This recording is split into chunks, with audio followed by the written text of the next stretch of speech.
ఒకసారి అపోస్తుల కార్యాలు 17వ అధ్యాయం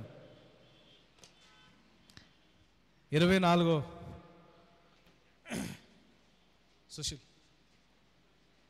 24వ వచనం నుంచి. అపోస్తుల కార్యాలు 17వ అధ్యాయం 24వ వచనం.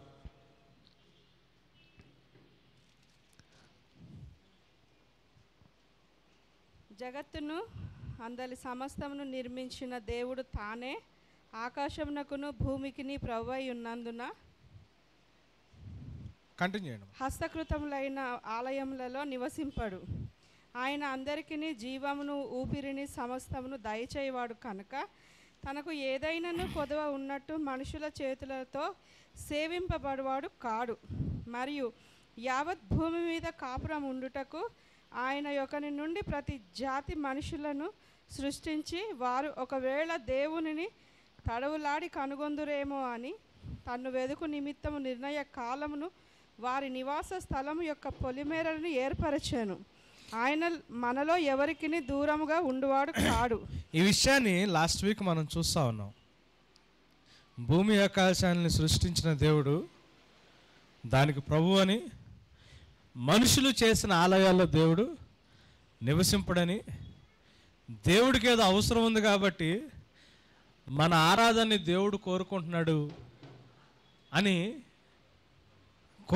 అనేది నిజం కాదని, దేవుడు మనిషిని సృష్టించి మనిషికి ఒక నిర్ణయం ఒక కాలాన్ని నిర్ణయం చేసి వాడుండే పరిస్థితులు, వాడుకుండే బౌండరీస్, పొలిమేరలు దేవుడు నిర్ణయం చేసి అటువంటి స్థితిలో మనిషిని పెట్టినప్పుడు దేవుడు మనిషి పట్ల కలిగి ఉన్న ఆలోచన ఏంటంటే, మనిషి ఒకవేళ తడులాడి దేవుణ్ణి కనుక్కుంటాడేమోనని చెప్పి దేవుని ఉద్దేశం అని బైబిల్లో మనం నేర్చుకుంటా ఉన్నాం. ఆయన ఏ మనిషికి కూడా దూరంగా లేడని, మనుషులందరికీ దగ్గరగా ఉన్నాడని బైబిల్లో మనం చూస్తూ ఉంటాం. మన బైబిల్ని జాగ్రత్తగా చదివితే మన ఊపిరి కంటే ఆయన మనకి ఇంకా దగ్గరగా, ఇంకా సమీపంగా ఉన్నాడని ఉంటుంది. He's even closer than our own breath అని ఉంటుంది బైబిల్లో. మన ఊపిరి కంటే దేవుడు మనకి సమీపంగా ఉన్నాడంట. ఇంగ్లీష్లో మనం చూస్తే అక్కడ ఏమని ఉంటుందంటే, దేవుడు అంటే మనం తడువులాడి దేవుడిని కనుక్కుంటామని బైబిల్లో ఉంది, కానీ ఇంగ్లీష్ బైబిల్లో ఏమనుందంటే, that we may seek him, feel him and find him అని ఉంది. 3 మాటలు ఉంటాయి 27th వర్డ్లో. దేవుణ్ణి వెతుకుతామని, దేవుణ్ణి ఫీల్ అవుతామని, దేవుణ్ణి కనుక్కుంటామని దేవుని ఉద్దేశం అంట. That we may seek him, that we may feel him and that we may find him అని. అంటే దేవుణ్ణి వెతికి, దేవుణ్ణి ఫీల్ అయ్యి, దేవుణ్ణి కనుక్కుంటామని దేవుని ఉద్దేశం. దేవుడు, నేను మొన్న ఈ లాస్ట్ వీక్ ఒక మెసేజ్ వింటా ఉన్నాను టీడీ జేక్స్ గారిది. ఆయన ఒక ప్రశ్న వేస్తా ఉన్నాడు. ఆ మెసేజ్ చెప్తే నాకు ఆయన అడిగిన ప్రశ్నకి మైండ్ పోయింది. 10 తెగుళ్ళు, భయంకరమైన తెగుళ్ళు దేవుడు ఎటువంటి ఆశ్చర్యమైన కార్యాలు చేయగలడో ఐగుప్తు దేశంలో ఇజ్రాయేలీలు చూశారు. 400 సంవత్సరాలు వాళ్ళు ఎవరి కింద బానిసలుగా ఉన్నారో అటువంటి రాజు వణికిపోవడం వాళ్ళు చూశారు. అటువంటి సూపర్ పవరు మోకాళ్ళ మీదకి రావడం వాళ్ళు చూశారు. 10 తెగుళ్ళు దేవుడు తీసుకొచ్చినప్పుడు ప్రపంచంలో అందరికంటే బలవంతుడైన రాజుని దేవుడిని ఎట్ట తగ్గించాడో చూశారు. ఎటువంటి ధనాన్ని వాళ్ళకి ఇప్పించి ఎర్ర సముద్రాన్ని ఎట్లా దాటించారో వాళ్ళు చూశారు లిటరల్గా. అవునా? దేవుడు ఆయన ఊపిరితో సముద్రాన్ని చీల్చాడని ఉంటుంది. దేంతో చీల్చాడంట? ఊపిరి చూడండి ఎంత ఉంటుందో. మీరు ఒక పేపర్ పెట్టి గట్టిగా ఊపిరి వదలండి, ఎంత దూరం వెళ్తుంది పేపర్ కూడా కదలదు మనకు సరిగ్గా. నోటితో ఊత్తం కాదు, నోటితో ఉఫ్ఫని ఊత్తం కాదు. మీ ఊపిరితో దేన్ని కదిలించగలరు? మనం దేన్ని కదిలించలేము. ఆయన ఊపిరితో సముద్రాన్ని 2 ముక్కలుగా చీల్చి ఎండిన నేల మీద నడుచుకుంటూ వెళ్ళేటట్టు చేశారంటారు. సముద్రం మధ్యలో నడుస్తున్నప్పుడు అటు ఇటు ఏముండుంటాయి గోడలు? అవునా? ఎంత ఎత్తుండుంటాయి గోడలు? అటువంటి సముద్రం మధ్యలోంచి నడుచుకుంటూ బయటకు వచ్చారు. ఏ రాజునైతే వాళ్ళు 400 సంవత్సరాలు ఒక భయంకరమైన శక్తిగా చూశారో ఆ రాజు సైన్యం మొత్తం సముద్రంలో పడి కొట్టుకుపోయి నాశనం అయిపోవడం చూశారు. దేవుడు పర్వతం మీదకి దిగిరావడం వాళ్ళు చూశారు. పర్వతం మీదకి దేవుని సన్నిధి దిగొచ్చినప్పుడు ఆయన అనాయింటింగ్, ఆయన అభిషేకం పర్వతం మీద ఉన్నప్పుడు పర్వతం మొత్తం షేక్ అయిపోయిందంట. ఎన్ని రోజులు షేక్ అయింది అట్లా? ఎన్ని రోజులు ఉంది దేవుని సన్నిధి పర్వతం మీద? 40 రోజులు ఉంది యాక్చువల్గా. 40 days పర్వతం మొత్తం షేక్ అవుతుంది దేవుని ప్రజెన్స్కి. దేవుని సన్నిధి పర్వతం మీదకి దిగొచ్చింది. అంత దూరం వీళ్ళని నడిపించిన నాయకుడు ఆ దేవుణ్ణి కలుసుకోవడానికి వీళ్ళతో దేవుడు ఏం మాట్లాడతాడో దేవుడు మాటలు వెనక్కి తీసుకురావడానికి దేవుణ్ణి కలుసుకోవడానికి ఆ పర్వతం మీదకి వెళ్ళాడు. పర్వతం మొత్తం షేక్ అయిపోతుంది దేవుని సన్నిధితో. పర్వతం కింద వీళ్ళు ఏం చేస్తున్నారు? వీళ్ళకున్న బంగారాన్నంతా ఒక పోగేసి బంగారపు దూడని చేసి ఆరాధించడం మొదలుపెట్టారు. ఆయన అన్న క్వశ్చన్ ఏంటంటే, అంత అభిషేకం ఉన్నప్పుడు, అన్ని అద్భుతాలు చూసినప్పుడు, అంత భయంకరమైన దేవుని ప్రజెన్స్ అక్కడ ఉన్నప్పుడు ఇజ్రాయేలీలు విగ్రహాలు ఎట్లా తయారు చేయగలిగారు? ఇప్పుడున్న చర్చి పరిస్థితి కూడా అట్లానే ఉందంటున్నాడు ఆయన. చర్చిలోకి వస్తాం, దేవుని అభిషేకాన్ని అనుభవిస్తూ ఉంటాం. ప్రార్థన చేసినప్పుడు, ప్రార్థనలకు వెళ్ళినప్పుడు దేవుని యొక్క సన్నిధిని మనం ఫీల్ చేస్తూ ఉంటాము. ఆ సన్నిధితో ఇంటికి వెళ్తాము. ఇంట్లోకి వెళ్తే మన విగ్రహాలు మనకుంటాయి, మన పరిస్థితులు మనకుంటాయి.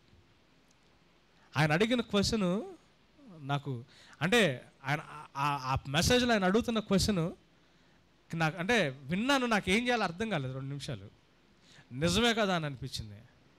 పర్వతం కదిలిపోతుంది వాళ్ళ కంటి ముందు దేవుని ప్రజెన్స్తో,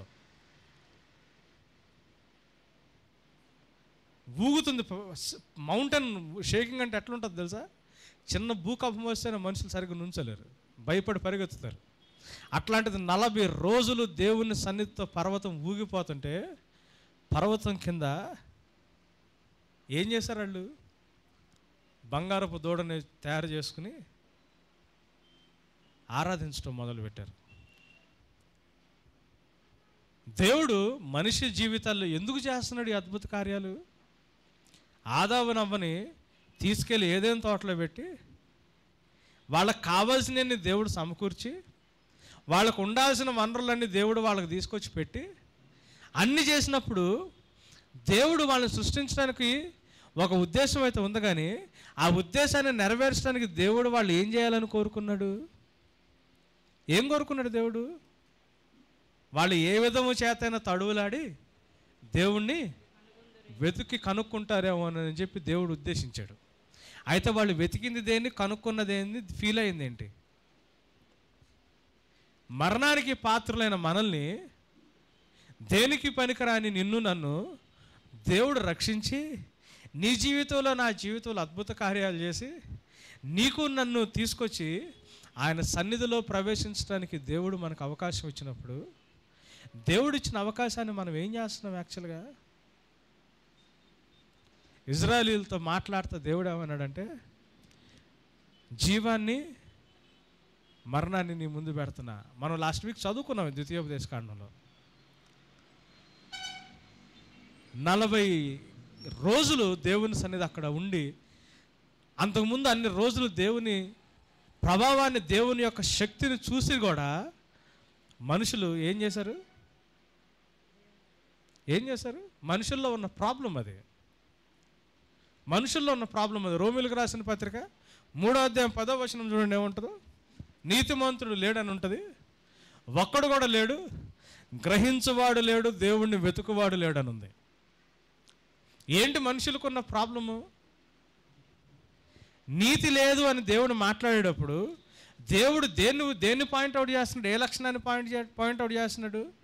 గ్రహించువాడు ఒక్కడు లేడు, దేవుణ్ణి వెతికేవాడు ఒక్కడు లేడంట.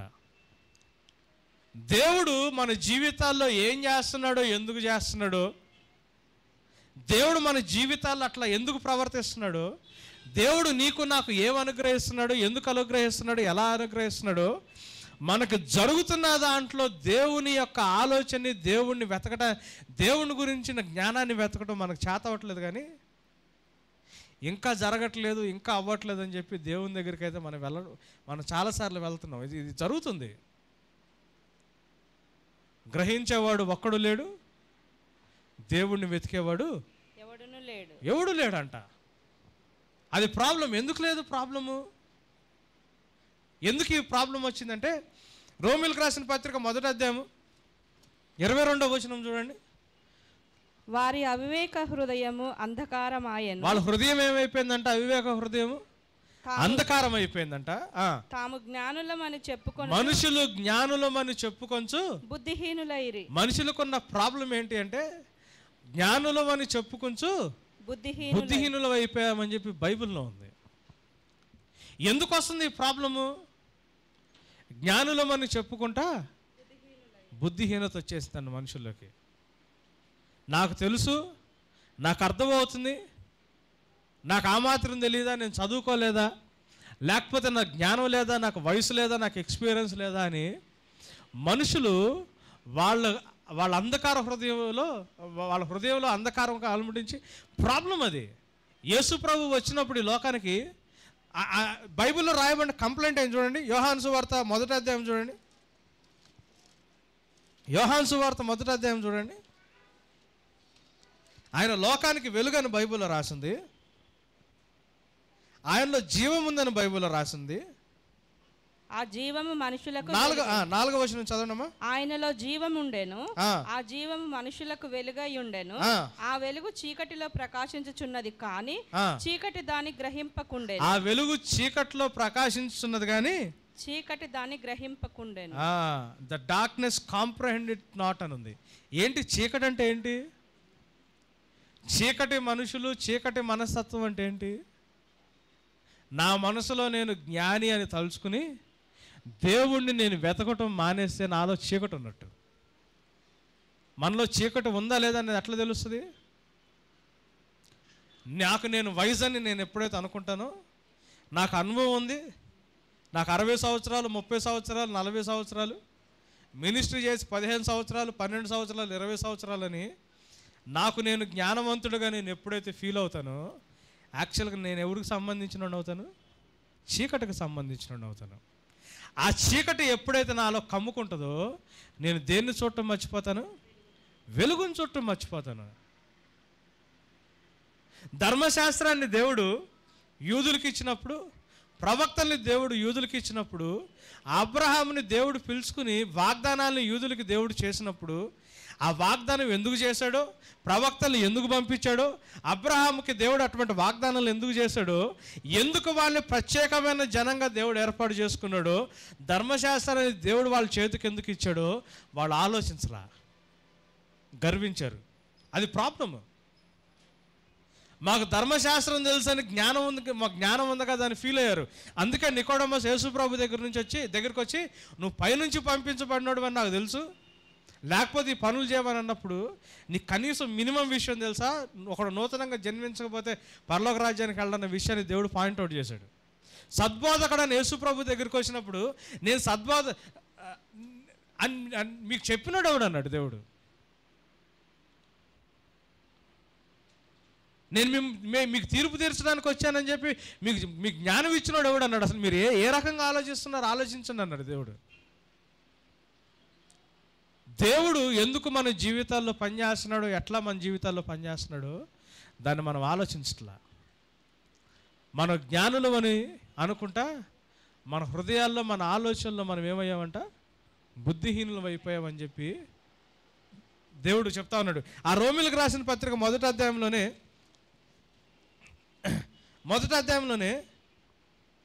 20వ వచనం నుంచి చూడండి.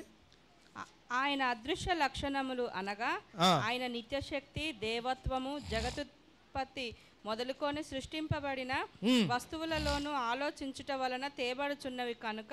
21 మరి వారు దేవుణ్ణి ఎరిగి ఆయనను దేవునిగా మహిమపరచలేదు, కృతజ్ఞతాస్తుతులు చెల్లింపను లేదు, కానీ తమ వాదములందు వ్యర్థులైరి అని ఉంది. కానీ ఒరిజినల్ భాషలో ఉంది తెలుసా? But became vain in their imaginations అని ఉంది. వాదన అనేది లేదు. వాదన అంటే తెలుగు ఇంగ్లీష్లో డిబేటింగ్ అని. యాక్చువల్గా వాదన అంటే ఇంగ్లీష్లో డిబేటింగ్ అని. వాదన యందు వ్యర్థులయ్యారని లేదు ఒరిజినల్ భాషలో. వాళ్ళ ఆలోచనలందు, వాళ్ళ ఊహల యందు, వాళ్ళ తలంపులందు వ్యర్థులైపోయారని ఉంది. They became vain in their imaginations. Imagination అంటే ఊహ, తలంపు. వాళ్ళ ఆలోచనలో, వాళ్ళ తలంపుల్లో ప్రాబ్లం వచ్చిందంట. దేంట్లో వచ్చింది అసలు ప్రాబ్లము? దేవుడికి ఇవ్వాల్సిన మహిమ ఇవ్వకుండా వాళ్ళ ఆలోచనలో వాళ్ళు తప్పిపోయారు. యాక్చువల్గా క్రైస్తవ సమాజంలో ఉన్న ప్రాబ్లం అది. వాళ్ళ ఆలోచనలో వాళ్ళు తప్పిపోయారు. ద్వితీయోపదేశ కాండము 30వ అధ్యాయం, మనం లాస్ట్ వీక్ అది చదువుతా ఉన్నాము, అక్కడ ఆగిపోయాము. చూడండి, ద్వితీయోపదేశ కాండము 30వ అధ్యాయము. ద్వితీయోపదేశ కాండము అంటే రెండవసారి దేవుడు మళ్ళీ చెప్పింది అని. జియో అంటే సెకండ్ టైం, రెండోసారి దేవుడు అంటే ఫస్ట్ టైం దేవుడు ఆల్రెడీ చెప్పాడు. దానికి ముందున్న గ్రంథాల్లో దేవుడు ఏదైతే ఇంపార్టెంట్ విషయాలు చెప్పాడో మళ్ళీ ఒకసారి ఫినిషింగ్ లైన్స్గా మళ్ళీ రెండోసారి దేవుడు చెప్పేదాన్ని ద్వితీయోపదేశ కాండం అని మనం లాస్ట్ టైం నేను మీకు చెప్తా ఉన్నాను. చూడండి, 30వ అధ్యాయంలో దేవుడు 19వ వచనం నుంచి చదవండి. నేడు జీవమును మరణమును ఆశీర్వాదమును శాపమును నేను నీ ఎదుట ఉంచి భూమి ఆకాశములను మీ మీద సాక్షులుగా పిలుచుచున్నాను. ఏమంటున్నాడండి? జీవాన్ని, మరణాన్ని. ఇంకొకసారి చదవండి. నేడు జీవమును మరణమును ఆశీర్వాదమును శాపమును నేను నీ ఎదుట ఉంచి భూమి ఆకాశములను మీ మీద సాక్షులుగా పిలుచుచున్నాను. ఏమని చేస్తున్నాడు? భూమి ఆకాశాన్ని మీ మీద సాక్ష్యంగా పెడుతున్నాను అన్నాడు. ఈ మాట ముందు 16వ వచనంలో 15వ వచనంలో కూడా చెప్పాడు. చదవండి అక్కడి నుంచి. చూడుము, నేడు నేను జీవమును మేలును మరణమును కీడును నీ ఎదుట ఉంచి ఉన్నాను. నీవు బ్రతికి విస్తరించినట్లుగా నీ దేవుడైన యెహోవాను ప్రేమించి ఆయన మార్గముల యందు నడుచుకొని ఆయన ఆజ్ఞలను కట్టడలను విధులను ఆచరింపుమని నేడు నేను నీకు ఆజ్ఞాపించుచున్నాను. అట్లు చేసిన ఎడల నీవు స్వాధీన పరచుకొనుటకు ప్రవేశించు దేశములో. ఎక్కడ దీవిస్తానన్నాడు దేవుడు?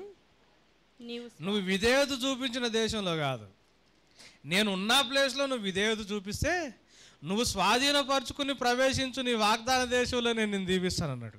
అదే ప్రామిస్ క్రైస్తవులకు కూడా వర్తిస్తుంది. దాని తర్వాత ఏం చెప్పాడు? 17వ వచనం. అయితే నీ హృదయము తిరిగిపోయి నీవు విననొల్లక ఈడవబడిన వాడవై. 3 విషయాలు జరుగుతాయండి. మన హృదయము తిరిగిపోతుంది, మన ఫోకస్ మిస్ అవుతుంది. తర్వాత నీవు విననొల్లక. ఎప్పుడైతే మన ఫోకస్ మిస్ అవుతుందో, లాస్ట్ వీక్ మనం చూస్తా ఉన్నాం, మన వినికిడి పోతుంది. ఎప్పుడు వింటాం మానేస్తాం మనం? మన ఫోకస్ పోయినప్పుడు. నేను లాస్ట్ వీక్ ఈ ఎగ్జాంపుల్ చెప్పాను. క్లాస్లో కూర్చుంటాము, మన ఆలోచన ఎటో వెళ్ళుద్ది. టీచర్ లెసన్ చెబుతూనే ఉంటారు, మనకు చెప్పిన లెసన్ మనకు అర్థం కాదు, వినపడదు. మళ్ళీ కొంతసేపు అయిన తర్వాత మళ్ళీ వెనక్కి వచ్చామనుకోండి మన ఆలోచన నుంచి, అక్కడి నుంచి వింటాం. మధ్యలో ఏమవుతుంది? చాలామంది నోట్స్లు రాసుకునేటప్పుడు మధ్యలో గ్యాప్లు వస్తాయి. రన్నింగ్ నోట్స్ రాసుకునే వాళ్ళకి ఎందుకు వస్తాయి తెలుసా? మధ్యలో మిస్ అయిపోతారు. ఎందుకు మిస్ అయిపోతామంటే మన ఆలోచనలో మనం వ్యర్థులం అయిపోతాం. హృదయం ఎందుకు తప్పిపోద్ది? హృదయం ఎక్కడ తప్పిపోద్ది? ఎందుకు తిరిగిపోద్ది హృదయం? మన ఆలోచనలు తిరిగినప్పుడు మన హృదయం తిరిగిపోద్ది. బైబిల్లో శోధన ఎందుకు వస్తున్నది? దేవుడు ఎవరిని శోధించడు. ఎవరి వారి స్వకీయ దురాశల వల్ల ఏడవబడి వారు శోధనలోకి వెళ్తారే కానీ, అవునా? మంచి చెడు ఫలాన్ని వైపు శోధించడం అనేది సైతాన్ గారు తీసుకొచ్చింది కాదు. వాళ్ళు ఏడవబడి దాని దగ్గరికి వెళ్ళి దాని గురించి ఆలోచిస్తుంటే దాన్ని సైతాన్ గారు ఏం చేసుకున్నాడు? దాన్ని వాడుకున్నాడు. సైతాన్ గాడు నిన్ను నన్ను శోధించడానికి, డైరెక్ట్గా ఆడికి శోధించడానికి ఆడికి అవకాశం లేదు. ఆడికి ఎప్పుడు అవకాశం ఉంటుంది? మన స్వకీయ దురాశల వల్ల, మన సొంత ఆలోచనల వల్ల మనం ఎప్పుడైతే మన మనసును తిప్పేసుకుని మనం డీవియేట్ అయిపోతామో అక్కడ వస్తుంది ప్రాబ్లము.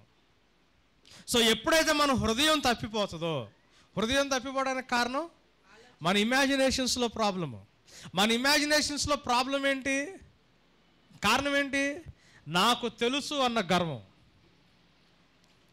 నాకు తెలుసు అన్న గర్వం ఎప్పుడైతే వస్తుందో ఆ గర్వం మన ఏజ్ని బట్టి రావచ్చు, మన ఎక్స్పీరియన్స్ని బట్టి రావచ్చు, మన జీవితాల్లో మనకు వస్తున్న సక్సెస్ బట్టి రావచ్చు, మనం చదువుకున్న చదువును బట్టి రావచ్చు, మనకున్న పొజిషన్ బట్టి రావచ్చు.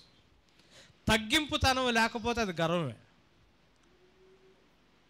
ఎప్పుడైతే నా హృదయం నాకున్న జ్ఞానంతోనో నాకున్న అనుభవంతోనో గర్వంతో నేను జ్ఞానిని అనుకుంటుందో నా ఇమాజినేషన్స్లో ప్రాబ్లం వస్తుంది. నా ఆలోచనలో ప్రాబ్లం ఎప్పుడైతే వస్తుందో నా హృదయం ఏమైపోద్ది? తప్పిపోద్ది. నా హృదయం తప్పిపోయినప్పుడు ఏం జరుగుద్ది? నెక్స్ట్ ఇమ్మీడియట్గా నాకు చెవులు ఏం చేస్తాయి? ఇక వినిపియు. ఒకవేళ వినిపించినా తప్పు వినిపిస్తాయి. ఎందుకు? నా మైండ్లో ఒక ఆలోచన ఉంటుంది, అవతల నుంచి చెప్పేది ఇంకో రకంగా ఉంటుంది. నా ఆలోచన నాకు కరెక్ట్ అని నాకు అనిపించిన రోజున అవతల నుంచి చెప్పేది తప్పు అనిపిస్తుంది నాకు. అంతేనా? నా ఆలోచన నాకు కరెక్ట్ అని అనిపించిన రోజున అవతలోడు చెప్పేది నాకు తప్పు అనిపిస్తుంది. సో వినిపించినా అదేమనిపిస్తుంది? తప్పు అనిపిస్తుంది. వినికిడి పోయిన తర్వాత ఏమవుతుంది తెలుసా? ఎప్పుడైతే వినికిడి పోతామో మనం ఏడవబడతామని ఉంటుంది బైబిల్లో. The moment you lose that sense of hearing the truth, సైతాన్ గాడు నిన్ను ఈడ్చుకుని వెళ్ళిపోతాడు. సైతాన్ గాడికి అక్కడ దాకా ఛాన్స్ లేదు. గమనించండి, మన వినికిడి పోయేంత వరకు వాడికి ఛాన్స్ లేదు. The moment you lose your sense of hearing, ఎప్పుడైతే వినికిడి నీకు పోతుందో ఇక అక్కడి నుంచి ఎవరు తీసుకెళ్తారు నిన్ను? సైతాన్ గాడు ఈడ్చుకుని తీసుకెళ్ళిపోతాడు. ఏడవబడి అక్కడికి వెళ్ళిపోతామంటే అన్యదేవతల్ని ఆరాధించే. అన్యదేవతలు అంటే ఏంటి?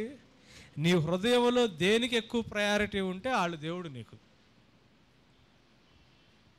హృదయంలో దేనికి ఎక్కువ స్థానం ఉంటే, ఎవరికి ఎక్కువ స్థానం ఉంటే వాళ్ళు ఏమవుతారు నీకు? వాళ్ళు విగ్రహం అయిపోతారు, వాళ్ళే దేవతలు అయిపోతారు. డబ్బు మీద ఎక్కువ ఆశ ఉందనుకోండి, అప్పుడు దేవత ఏంటి? డబ్బు. మంచి సక్సెస్, మంచి పొజిషన్ మీద ఆశ ఉందనుకోండి, అప్పుడు విగ్రహం ఏంటి? స్టేటస్. అవునా కదా? మనకంటూ ఒక పేరు సంపాదించుకుందామని వాళ్ళు బాబేలు టవర్ కడుతున్నప్పుడు దేవుడు దాన్ని హర్షించాడా? కూలగొట్టేశాడు. అవునా? దేవుడి కంటే మన పిల్లలు ఎక్కువైపోయారు అనుకోండి మన దృష్టిలో. విగ్రహం, దేవతలు ఎవరు? పిల్లలు. ఎప్పుడైతే మనం ఏడవబడి వెళ్ళిపోతామో, అన్య దేవతలను ఆరాధిస్తామంటే మనం వెళ్ళి గుళ్ళకి వెళ్ళి గోపురాలకు వెళ్ళి పూజలు చేస్తామన్నది ఇది కాదు దేవుడు కాన్సెప్ట్. దేవుడు కంటే ప్రయారిటీ అయినది అనేకమైన మన హృదయాల్లోకి వచ్చాయి, నిలిచిపోతాయి. అప్పుడు ఏం జరుగుతుందండి? దయచేసి చూడండి, డీవియేట్ అవ్వద్దు, దయచేసి చూడండి. ఏం చేస్తాడన్నాడు దేవుడు అప్పుడు? నడుచుకొని. ఓకే, 17వ వచనం. అయితే హృదయము తిరిగిపోయి నీవు విననొల్లక ఈడవబడిన వాడవై అన్య దేవతలకు నమస్కరించి పూజించిన ఎడల మీరు నిశ్చయంగా నశించిపోదురు. ఏమన్నాడు దేవుడు? మీరు నిశ్చయంగా నశించిపోతారు అంటున్నాడు. హెబ్రీలకు రాసిన పత్రిక 12వ అధ్యాయం. హెబ్రీలకు రాసిన పత్రిక 12వ అధ్యాయం చూడండి, 25వ వచనం నుంచి చదవండి. హెబ్రీలు 12:25.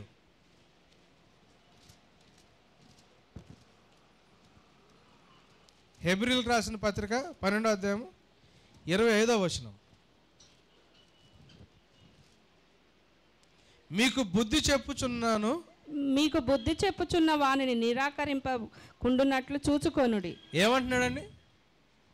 బుద్ధి చెప్పేవాడిని నిరాకరించడం ఎప్పుడు జరుగుతుంది? మన వినికిడిలో లోపం వచ్చినప్పుడు. వినికిడిలో లోపం వచ్చిందంటే కారణం ఏంటి? హృదయము తప్పిపోయిందని. హృదయం తప్పిపోవడానికి కారణం ఏంటి? మన ఆలోచనలు తప్పిపోయినాయని. ఆలోచనలు తప్పిపోవడానికి కారణం ఏంటి? మనలో పెరిగిన గర్వం అని. గమనించండి, ఇది ఆర్డర్. చదవండి అమ్మా. వారు భూమి మీద నుండి బుద్ధి చెప్పిన వారిని నిరాకరించినప్పుడు తప్పించుకొనకపోయిన ఎడల పరలోకం నుండి బుద్ధి చెప్పుచున్న వాని. ఎవరాళ్ళు? మోషే చెప్పాడు ఈ మాటలు, ఇజ్రాయేలీలు పట్టించుకోలేదు. భూమి మీద నుంచి అని చెప్పాడు. వాళ్ళు తప్పించుకున్నారా? తప్పించుకోవాలా? భూమి మీద నుంచి చెప్పినోడు మాటలు పట్టించుకోనప్పుడు వాళ్ళు తప్పించుకోలేకపోతే, పరలోకంలోంచి దేవుడు నీతో నాతో మాట్లాడుతున్నప్పుడు మనం పట్టించుకోలేదనుకోండి, ఏం జరుగుతుంది? చదవండి. విసర్జించు మనము తప్పించుకొనక పోవుట మరి నిశ్చయము కదా. అప్పుడు ఆయన శబ్దము భూమిని చలింప చేసెను, కానీ ఇప్పుడు నేను ఇంకొకసారి భూమిని అప్పుడు దేవుడు కేవలం ఒక్కసారి పర్వతాన్ని మాత్రమే కదిలించాడు. ఇప్పుడు ఏమంటున్నాడు తెలుసా? నేను ఇంకొకసారి భూమిని మాత్రమే కాక ఆకాశమును కూడా కంపింప చేతును. I'm going to shake the heaven and the earth అంటున్నాడు దేవుడు. కదిలిచేస్తాను నేను అంటున్నాడు దేవుడు. ఎందుకు కదిలిస్తున్నాడు దేవుడా? ఇంకొకసారి అను మాట చలింపవేయబడని నిలకడగా ఉండు నిమిత్తం అవి సృష్టింపబడినవన్నట్టు చలింప చేయబడినవి బొత్తిగా తీసివేయబడునని అర్థం ఇచ్చుచున్నది. ఏదైతే దేవుడు షేక్ చేసినప్పుడు కదిలిపోయి లూజుకుంటాయో అవన్నీ ఎందుకంట? ఊడిపోవడానికంట. కదిలిచ్చినా కానీ కదలకుండా ఉండగలిగితే ఏమవుతుందంట? అవన్నీ స్థిరంగా ఉన్నాడు. I'm going to shake the heavens and the earth one more time అంటున్నాడు దేవుడు. దేవుడు క్రైస్తవ సంఘాన్ని, క్రైస్తవుల్ని మరొకసారి షేక్ చేయడానికి ఇష్టపడుతున్నాడు. పర్వతం కదులుతున్నప్పుడు వాళ్ళు పట్టించుకోకుండా విగ్రహాన్ని తయారు చేసి ఆరాధించడం మొదలుపెట్టారు. ఈరోజు క్రైస్తవ సమాజాన్ని దేవుడు కదిలిస్తుంటే, షేక్ చేస్తుంటే పట్టించుకోకుండా ఎవడి విగ్రహం వాడు సంపాదించుకోవడానికి, ఎవడు కాడు వాడు కావాల్సింది వాడు సంపాదించుకోవడానికి ఈ దినం జనాలు ఏం చేస్తున్నారు? ఆతృతపడి ముందుకెళ్తున్నారు. గమనించండి, భూమి మీద ఉన్నవాడు చెప్పినప్పుడే వాళ్ళు తప్పించుకోలేకపోతే పరలోకం నుంచి దేవుడు చెప్తున్నప్పుడు మనం దాన్ని పట్టించుకోలేదనుకోండి, మనం ఎలా తప్పించుకుంటాం? దేవుడు షేక్ చేస్తుంటే ఎందుకు ఈ శ్రమ, లేకపోతే ఇటువంటి పరిస్థితి నా జీవితంలో వస్తుందని గ్రహించకుండా నాకు ఆన్సర్ దొరికిందే దేవుని దగ్గర నుంచి వస్తున్న స్థలం అని చెప్పి దేవుడు అమ్మడు పరిగెత్తే వాళ్ళు చాలామంది అయిపోయారు బయట. దేవుడు అటువంటి పరిస్థితుల్లో నన్ను ఎందుకు పెట్టాడని, నేనున్న స్థితిని, నాకున్న పరిస్థితిని దేవుడు నాతో డీల్ చేస్తున్న విధానాన్ని నేను దేవుణ్ణి వెతికి కనుక్కుని దేవుణ్ణి నేను పరీక్షించి నేను తెలుసుకోలేకుండా నాకు ఎక్కడ లాభం జరుగుతుందో దాని అమ్మడు పరిగెత్తే వాళ్ళు అయిపోయారు చాలామంది. 40 సంవత్సరాలు చూశారు, 40 రోజులు చూశారు, దిగి రావట్లేదు, నాయకుడు లేడు అనిపించింది. ఇక మోషేతో అవసరం, మోషే వాళ్ళ కాదు అనుకున్నారు. ఏం చేశారు? బంగారపు విగ్రహాన్ని తయారు చేశారు. ఇక్కడ జవాబు రావట్లేదు, అక్కడ జవాబు రావట్లేదు, దేవుడు నాకు ఆన్సర్ చెప్పట్లేదు కాబట్టి జవాబు వచ్చిన దగ్గరే దేవుడు మాట్లాడుతున్నాడు అనుకుని దొరికిన ప్రతి చోటకు పరిగెత్తుకుంటూ వెళ్ళిపోతున్నారు. దేవుడు ఎందుకు షేక్ చేస్తున్నాడు అర్థం కావట్లేదు జనాలకి. దేవుడు ఎందుకు షేక్ చేస్తున్నాడు అర్థం కావట్లేదు జనాలకి. దేవుడు ఎందుకు మనుషులతో డీల్ చేస్తున్నాడో ఈ విధంగా మనుషులకు అర్థం కావట్లేదు. ఎందుకంటే గ్రహించువాడు ఒక్కడు లేడు, దేవుణ్ణి వెతికేవాడు ఒక్కడు కూడా లేడనుంది బైబిల్లో. చూడండి 3వ అధ్యాయం చూడండి, హెబ్రీ పత్రిక 12-13 వచనాలు చూడండి. హెబ్రీ పత్రిక 3వ సహోదరులారా, జీవమైన దేవుని విడిచిపోవునట్టి విశ్వాసము లేని దుష్ట హృదయము మీలో ఎవని ఎందైనను ఒకవేళ ఉండునేమో అని జాగ్రత్తగా చూచుకొని. గమనించండి ఏమంటున్నాడండి? జీవము గల దేవుణ్ణి విడిచిపోవునట్టి విశ్వాసము లేని దుష్ట హృదయము, విశ్వాసము లేని దుష్ట హృదయము మీలో ఎవరిని ఎందైనా ఒకవేళ ఉందేమోనని జాగ్రత్తగా చూచుకొనుడి. నేడు మీరు ఆయన శబ్దము వినిన ఎడల కోపము పుట్టించిన, దేన్ని వింటే? ఒకవేళ ఆయన శబ్దాన్ని వినిన ఎడల కోపము పుట్టించినప్పటి వలె మీ హృదయములను కఠినపరచుకొనకూడని. అంటే ఇజ్రాయేలీయులు ఎలా అయితే కఠినపరుచుకున్నారో, దేని విషయాల్లో కఠినపరుచుకున్నాడు? దేవుడు వాళ్ళ దగ్గర మిరకల్స్ చేస్తున్నాడు, అద్భుతాలు చేస్తున్నాడు, వాళ్ళని అద్భుత రీతిగా బయటకు తీసుకొస్తే దేవుణ్ణి వెతకడం మానేసి నీళ్లు చేదుకున్నాయి, అక్కడున్న కూరలు మాకు ఇక్కడ లేవు, అక్కడ మేము తిన్న బిర్యానీ మాకు ఇక్కడ లేదు, అక్కడున్న ఫెసిలిటీస్ మాకు ఇక్కడ లేవు. దేని బట్టి కఠినపరుచుకున్నారు? ఎక్కడ కఠినపరుచుకున్నారు వాళ్ళు? దేవుడు వాళ్ళతో డీల్ చేస్తున్న విధానంలో దేవుని హృదయాన్ని వాళ్ళు కనుక్కోవడానికి ఇష్టపడకుండా వాళ్ళ దగ్గర ఏదేదో కొరతగా ఉందో, ఏమేమి తక్కువగా ఉన్నాయో, ఏమేమి దొరకట్లేదో వాటిని వెతకడం మొదలుపెట్టారు. ఎప్పుడైతే దాన్ని వెతకడం మొదలుపెట్టారో దేవుడు వాళ్ళకి ఇవ్వాల్సింది, నేను ఆల్రెడీ ఇంతకు ముందు ఒకసారి చెప్పాను కదా, ఇవ్వాల్సింది వాళ్ళకి ఇచ్చారు, కానీ వాళ్ళ హృదయాల్లోకి ఏమొచ్చిందంట? నాశనము వచ్చేసిందంట. మాంసం వాళ్ళ పళ్ళ మధ్యలోనే ఉంది, కానీ నాశనం వాళ్ళ జీవితాల మీదకి వచ్చేసిందని బైబిల్లో ఉంది. హృదయాన్ని కఠినపరచుకోవడం అంటే మనం చర్చికి రాకుండా వాక్యం వినకుండా చెవులు మూసుకుని సినిమాలు చూడటం కాదు. అది కాదు హృదయం కఠినపరచుకోవడం. దేవుడు మాట వింటా, దేవుడు ఏంటో మనం తెలుసుకుంటా, దేవుని కార్యాలు మన జీవితాల్లో మనం ఎక్స్పీరియన్స్ చేస్తా, దేవుడు మనతో ఎందుకు డీల్ చేస్తున్నాడో దేవుడిని వెతక్కుపోవడం కఠినపరచుకోవడం. దేవుడు నీకు ఎందుకు ఇల్లు ఇచ్చాడో ఆ విషయం తెలుసుకోలేకపోతే నువ్వు హృదయాన్ని కఠినపరుచుకున్నట్టు. దేవుడు నీకు ఎందుకు ఆ ఉద్యోగం ఇచ్చాడో ఆ విషయాన్ని నువ్వు తెలుసుకోకపోతే నువ్వు హృదయాన్ని ఏం చేస్తున్నట్టు? కఠినపరుచుకుంటున్నందుకు. దేవుడు నీకు 2 పిల్లలు ఇచ్చినా, 3 పిల్లలు ఇచ్చినా, ఒకడిని ఇచ్చినా దేవుడు ఎందుకు ఇచ్చాడో ఆ పిల్లల్ని ఎందుకోసం పెంచాలో దేవుడి దగ్గర వెతక్కపోతే మనం ఏం చేస్తున్నట్టు? కఠినపరుచుకుంటున్నందుకు. ఊపిరిని, ప్రాణాన్ని, జీవాన్ని ఇచ్చేవాడు ఎవరు? దేవుడు. ఈరోజు నేను గాలి పీలుస్తున్నానంటే దానికి కారణం ఎవరు? దేవుడు. ఈరోజు నువ్వు నేను సజీవంగా ఉన్నానంటే దానికి కారణం ఎవరు? దేవుడు. ఎందుకు ప్రభువా నన్ను ఇంకా బ్రతికుంచావని చెప్పి నేను ఆలోచన నాకు రాకపోతే నేనేం చేస్తున్నట్టు? నా హృదయాన్ని నేను కఠినపరుచుకుంటున్నట్టు. ఈరోజు మీరు ఒకవేళ దేవుని శబ్దాన్ని వింటే హృదయాన్ని కఠినపరుచుకుని కోపగించిన వారిలాగా ఉండొద్దు అన్నాడు. తిమోతికి రాసిన 2వ పత్రిక 4వ అధ్యాయం 1వ వచనం నుంచి చదువుతారా? 2 తిమోతికి రాసిన 2వ పత్రిక 4వ అధ్యాయం.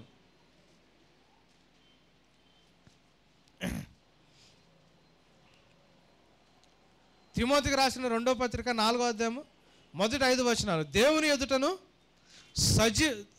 సజీవులకును మృతులకు తీర్పు తీర్చు క్రీస్తు యేసు ఎదుటను ఆయన ప్రత్యక్షతకు తోడు, ఆయన రాజ్యము తోడు నేను ఆనబెట్టి చెప్పుచున్నదేమనగా అని ఉంది. అట్లా తోడు పెట్టుకోవచ్చు బైబిల్ ప్రకారం?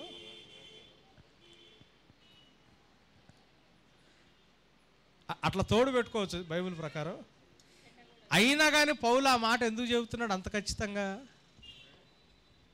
అంటే తర్వాత ఆయన చెప్పబోయే మాట ఎంత సీరియస్ మాటో మనకు అర్థం అవ్వాలి. దేని తోడుకు మాట్లాడుతున్నాడు చూడండి. దేని తోడుకు మాట్లాడుతున్నాడు చూడండి. దేవుని ఎదుట అంటున్నాడు. ముందు దేవుని ఎదుట నేను మాట్లాడుతున్నాను, సజీవులకి మృతులకి తీర్పు తీర్చు క్రీస్తు ఎదుట నేను మాట్లాడుతున్నాను అన్నాడు. ఆయన ప్రత్యక్షతకు తోడు, ఆయన రాజ్యముకు తోడు నేను ఆనబెట్టి చెప్పుచున్నదేమనగా అన్నాడు. ఎంత సీరియస్ మాట చూడండి. ఐ చార్జ్ దేర్ ఫోర్ అంటున్నాడు. ఆనబెట్టడం అంటే నేను మిమ్మల్ని రెస్పాన్సిబుల్గా చేసి నేను ఈ మాట మాట్లాడుతున్నాను అన్నాడు. నేను ఈ మాటలు మాట్లాడేటప్పుడు I'm making you responsible to this words అంటున్నాడు. That is what Paul meant by this. నేను మాట్లాడుతున్న మాటకి నిన్ను బాధ్యుడిని చేసి మాట్లాడుతున్నాను అంటున్నాడు పౌలు. ఏమంటున్నాడు తర్వాత? వాక్యమును ప్రకటింపుము అంటున్నాడు. ఇది ఉట్టి తిమోతికి చెప్పిందా, విశ్వాసులకు చెప్పిందా? ఇది రెస్పాన్సిబుల్, నేను రెస్పాన్సిబుల్గా చేసి నేను ఈ మాట మాట్లాడుతున్నాను అంటున్నాడు పౌలు. ఆనబెట్టి చెప్తున్నాను. ఏమంటున్నాడు? వాక్యాన్ని ప్రకటించు. అంటే రేపు పొద్దున సజీవులకి మృతులకి తీర్పు చెప్పే యేసు ప్రభు ముందు నుంచున్నప్పుడు నీ మీద ఏ రెస్పాన్సిబిలిటీ ఉంటుంది? ఇది ఉంటుంది. ఆయన ఎదురు పెట్టుకుని ఆయన సాక్షిగా ఆనబెట్టి చెప్తున్నాను అంటున్నాడు పాలు. ఆయన నామాన్ని నేను తీసుకుని చెప్తున్నాను అంటున్నాడు. వాక్యాన్ని ప్రకటించమన్నాడు. ఏ సమయాల్లో? సమయమందు అసమయమందును ప్రయాసపడుము. ఆగండి, ఏమంటున్నాడండి? ఏం చేయమంటున్నాడు? ప్రయాసపడమంటున్నాడు. ప్రయాస ఈజీగా ఉంటుందా? ప్రయాస కష్టంగా ఉంటుందా? నీకు సమయం ఉన్నా లేకపోయినా ఏమంటున్నాడు? ఎవరి కోసం ప్రయాసపడాలా? దేవుని కోసం ప్రయాసపడాలా? సంపూర్ణమైన దీర్ఘ శాంతముతో ఉపదేశించుచు. దేంతో ఉపదేశించాలా? సంపూర్ణమైన దీర్ఘ శాంతం. వీటిలో ఏది కోల్పోయినా మనకు ఎవరు నానబెట్టాడు పౌలు గారు? ఎవరు ఎదుట రెస్పాన్సిబిలిటీ పెట్టాడు మనల్ని? యేసు ఎదుట. ఎవరైనా సజీవులకి మృతులకి తీర్పు చెప్పేవాడు. ప్రయాసపడమన్నాడు. సంపూర్ణమైన దీర్ఘశాంతముతో అన్నాడు. ఉపదేశించు, ఖండించుము, గద్దించుము, బుద్ధి చెప్పుము. ఏమంటున్నాడండి? ఆదరించండి, అభివృద్ధిలో వెళ్ళటానికి ప్రార్థన చేయండి, స్థిరపడండి, ఏమని చెబుతున్నాడా? ఎందుకు ఇచ్చాడు వాక్యం? ఇక్కడ అందుకే ఉంది మళ్ళీ వాక్యాన్ని. ఎందుకు ఏం చేయమంటున్నాడు? ఖండించమంటున్నాడు, గద్దించమంటున్నాడు, బుద్ధి చెప్పమంటున్నాడు. నెక్స్ట్ ఏమంటున్నాడు? ఎందుకనగా జనులు హితబోధను సహింపక. ఏది హితబోధ? ఏది కరెక్ట్ అయిన బోధ? నాకు లాభాన్ని చేకూర్చేదా, నన్ను సరి చేసేదా? నాకు సమస్తాన్ని ఇచ్చేదా, లేకపోతే నాకు బుద్ధి చెప్పేదా? నాకు డబ్బులు తీసుకొచ్చేదా, నాకు స్వస్థతను తీసుకొచ్చేదా, లేకపోతే నా క్యారెక్టర్ని కరెక్ట్ చేసేదా? ఏది హితబోధ? డబ్బులున్నా నేను తప్పిపోవడానికి అవకాశం ఉంది, జ్ఞానం ఉన్నా నేను తప్పిపోవడానికి అవకాశం ఉంది, సక్సెస్ ఉన్నా నేను తప్పిపోవడానికి అవకాశం ఉంది, నాకు అన్ని కలిగి ఉన్నా నేను తప్పిపోవడానికి అవకాశం ఉంది. కానీ నా క్యారెక్టర్ సరిగ్గా ఉంటే నేను తప్పిపోవడానికి అవకాశం ఉందా? ఏది హితబోధ?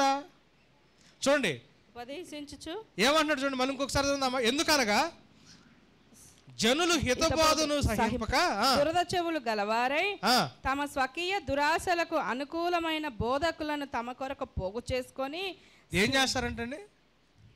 ఏం చేస్తారంటే దురద చెవులు గలవారై తమ స్వకీయ దురాశలకు అనుకూలమైన బోధకులను తమ కొరకు పోగు చేసుకు. అంటే మన దురాశలు బట్టి మనకు బోధ చేసే బోధకులు ఉంటారా బయట? ఖచ్చితంగా ఉంటారు. ఉన్నారు కాబట్టి పోగు చేసుకుంటారు, లేకపోతే పోగు చేసుకోరుగా. తయారు చేసుకుని రాస్తుంటారు. అప్పుడు తయారు చేసుకున్నారని లేదు, వీళ్ళకి ఆ అవసరత ఉన్నప్పుడు దానికి కావాల్సిన బోధకులు ఉంటారు లేదు బయట. వాళ్ళు ఏం చేస్తారంట? పోగు చేసుకుని సత్యమునకు చెవినీయక సత్యానికి చెవులివ్వరు. మళ్ళీ చెవినీయలేదంటే కారణం ఏంటి? హృదయం తప్పిపోయిందని. హృదయం తప్పిపోయిందంటే ప్రాబ్లం ఎక్కడొచ్చింది? ఇమాజినేషన్లో ప్రాబ్లం వచ్చిందని. ఇమాజినేషన్ ప్రాబ్లం ఎందుకు వచ్చింది? నాకు తెలిసింది రైట్ అని నేను గర్వపడుతున్నాను కాబట్టి, అది రీజను.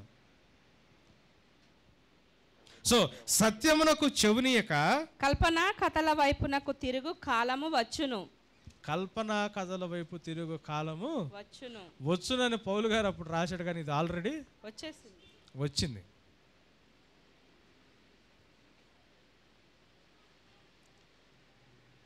యోహానుకు రాసిన పత్రికలో యోహాను ఏమంటాడంటే, అనేక మంది అబద్ధపు క్రీస్తులు ఆల్రెడీ సంఘంలో మనలో నుంచే బయలు వెళ్ళాడని రాస్తాడు ఆయన.